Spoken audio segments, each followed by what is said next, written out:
Bagaimana bisa anak perempuan berani meminta hak properti? Kebiasaan ini sudah berlaku sejak lama, bahwa anak laki-laki adalah pewaris kekayaan ayah.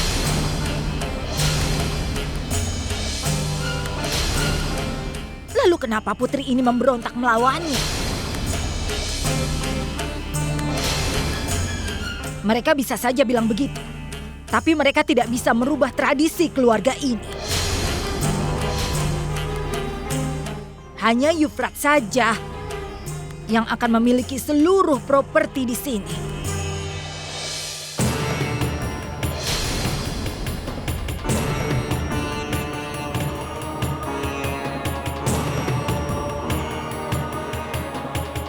Ibu, aku setuju dengan semua keputusan Ibu. Sebenarnya aku terkejut dengan pemikiran Kak Safitri. Aku tahu ini semua demi rasa sayangnya pada anak-anaknya. Tapi dia mengabaikan kebiasaan dalam keluarga kita, kehormatan dalam keluarga Garodia. Aku tidak berpikir dia bisa seperti ini. Lalu bagaimana dengan anakku Yufrat? Aku heran, kenapa dia ingin merebut hak Yufrat? Ibu harus bicara dengan ayah. Bagaimana ibu harus pergi kepadanya? Ibu tahu, apapun yang telah ibu lakukan, ibu telah melakukannya. Bahkan untuk kesejahteraan keluarga ini. Tapi itu sudah menyakiti banyak perasaannya. Itu menunjukkan kalau selama ini dia tidak pernah menganggap anakku sebagai anaknya juga. Cinta dan kasih sayang itu semuanya hanya sandiwara saja. Dan ketika dia harus mendukung anaknya, dia mengabaikan rasa cintanya untuk anakku. Ini sudah keterlaluan dan aku sudah tertipu dengan sikapnya itu. Aku selalu menganggap putrinya sebagai anakku sendiri.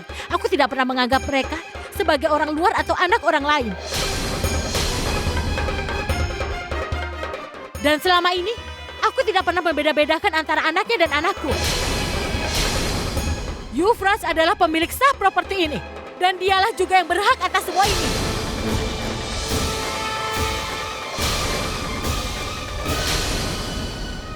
Menka benar, Suryakan.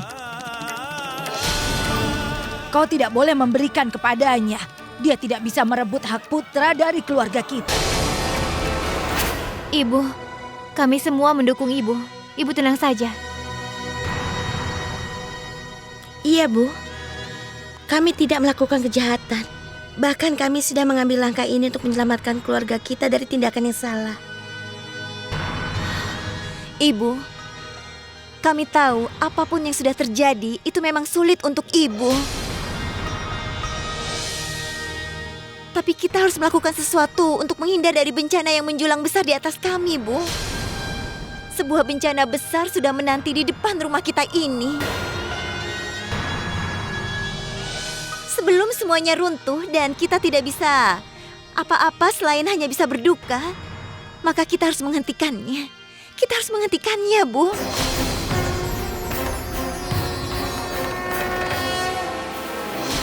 Alihkan semua properti atas nama Yufrat sekarang juga. Itu tidak mungkin, Menka.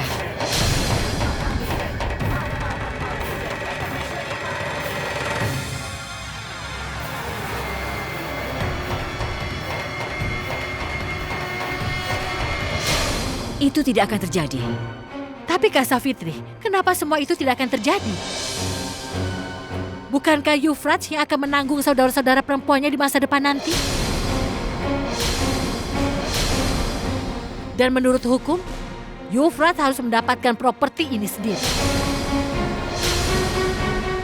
Ibu, yang kukatakan benar kan? Tidak, Menka. Aku tidak ingin anakku menjadi beban bagi siapapun pada setiap titik dalam hidup mereka. Jika mereka mendapatkan bagian mereka dari properti, Yufrat tidak perlu mengambil tanggung jawab pada siapapun.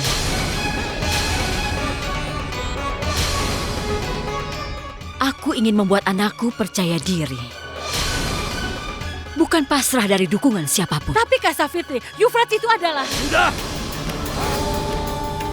Cukup bicaranya. Tidak ada argumen lagi tentang topik ini di rumah ini, mengerti? Aku perlu waktu untuk berpikir tentang berapa banyaknya hak yang ada ataupun tidak atas properti keluarga Garudia. Setelah itu, aku akan mengumumkan keputusanku untuk semuanya.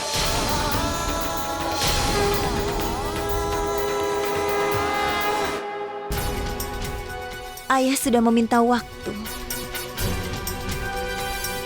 Dan kita tidak perlu apa-apa lagi untuk membuktikan tujuan kita.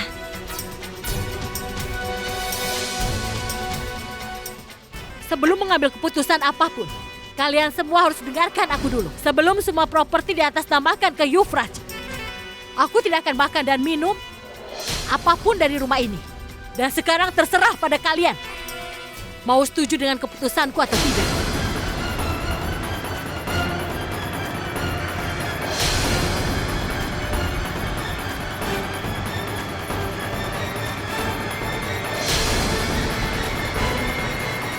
Menkah? Sudahlah, Menka. Jangan menghukum dirimu sendiri.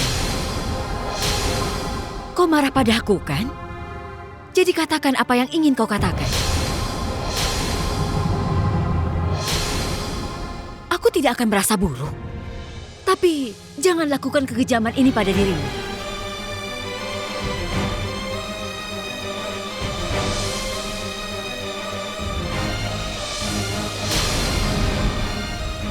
Ambil ini. Makanlah sesuatu. Bukankah sudah kukatakan, aku tidak mau makan apa-apa. Apa ini keputusan terakhirmu? Lalu aku diam saja. Apa kau merasa kalau kau berpuasa keinginanmu terpenuhi? Lakukanlah. Hari ini aku bersumpah. Aku akan berpuasa sampai anakku mendapatkan hak-haknya. Aku tidak akan makan atau minum apapun.